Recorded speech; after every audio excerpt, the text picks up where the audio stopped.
This video is for Ethan S. Elevators and the rest of the fire alarm enthusiasts on YouTube. What kind of fire alarm is this? That's my question of the day. I don't think it's a simplex.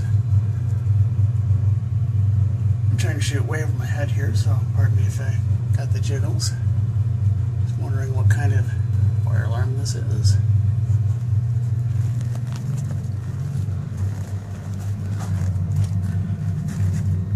There's a pull station with a nasty glare. Not sure of the vintage of these, brand name or otherwise. They seem rather old. I'm used to seeing simplex nowadays.